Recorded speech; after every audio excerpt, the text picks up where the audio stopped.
If you've ever stayed in an old Airbnb in Paris or London, or visited any medieval castle as a tourist, you've probably struggled up one of these. A spiral staircase, narrow, steep, completely impractical if you have luggage. And you've probably wondered, why spiral? Why this specific shape repeated across centuries, across countries, across castles and cathedrals and towers? Well, if you asked a castle tour guide, they'd tell you exactly why. Medieval spiral staircases were engineered for warfare. They wound clockwise deliberately so that right-handed defenders coming down could swing their swords freely, while attackers climbing up had their sword arm pinned against the central column. No space to fight, no room to swing. The staircase itself was the weapon. It's a brilliant explanation. Elegant, brutal, the kind of fact that makes you look at a staircase completely differently. There's just one problem. Researchers have searched medieval construction records, military manuals, and architectural documents from the period, and found no primary source evidence that staircase direction was ever deliberately chosen for defensive purposes. Not one builder, not one architect, not one military strategist wrote it down. So where did this fact come from? And what were spiral staircases actually built for? And look, it's not hard to see why this explanation spread. It makes perfect sense the moment you hear it. A clockwise spiral, a right-handed attacker, a sword arm pinned against a stone column. It's the kind of military genius that makes you think, of course they thought of that. And to be fair, part of it is true. There was no concept of left-handed soldiers in medieval armies. Training, warfare, weapons, everything was built around the right hand. So a clockwise spiral probably did create a real tactical disadvantage for attackers. That part is likely genuine, but it spread far beyond what the evidence supports. Through books, through castle tours, through television documentaries, until nobody questioned it anymore.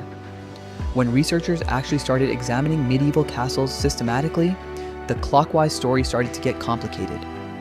A PhD thesis from the University of Liverpool documented hundreds of medieval staircases and found that roughly 70% wound clockwise, but 30% went the other way, counterclockwise.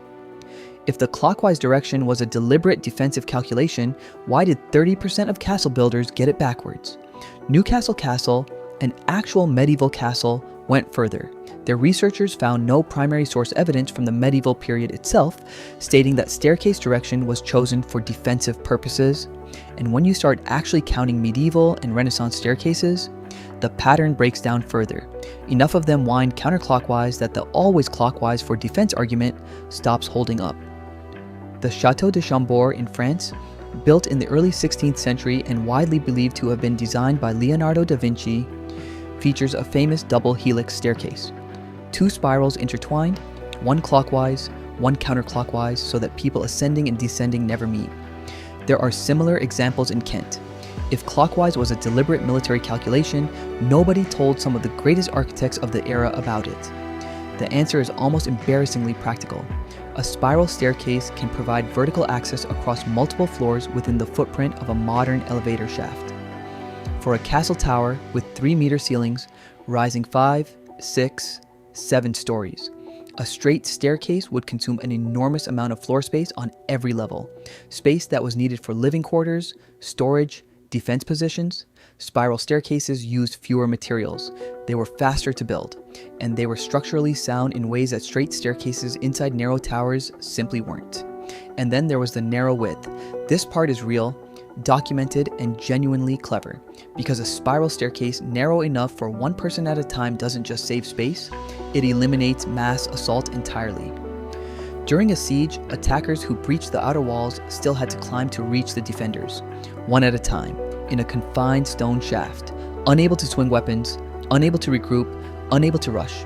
The staircase wasn't primarily a sword fight arena, it was a bottleneck. And bottlenecks, in medieval warfare, were everything. So, where did the sword fight story come from?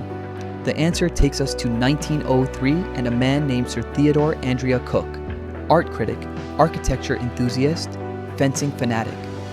In his book, Spirals in Nature and Art, Cook observed that the clockwise direction of castle staircases would have given right-handed defenders a sword advantage. It was a logical observation, probably not entirely wrong, the kind of insight that fills a gap so perfectly that people stopped looking for other explanations, and for over a century, it spread. Through books, through castle tours, through television documentaries. By the time a single post on X repeated the claim in 2023 and got 4 million views in a week, nobody questioned it, because it had already been accepted as fact for over 100 years. Here's what I find fascinating about all of this. The clockwise advantage probably was real. Right-handed attackers climbing up would have been at a disadvantage. Medieval builders almost certainly noticed that, but it was likely a bonus, a welcome side effect of a design decision that was primarily about space, structure, and cost. Somewhere between 1903 and 4 million views, the bonus became the story.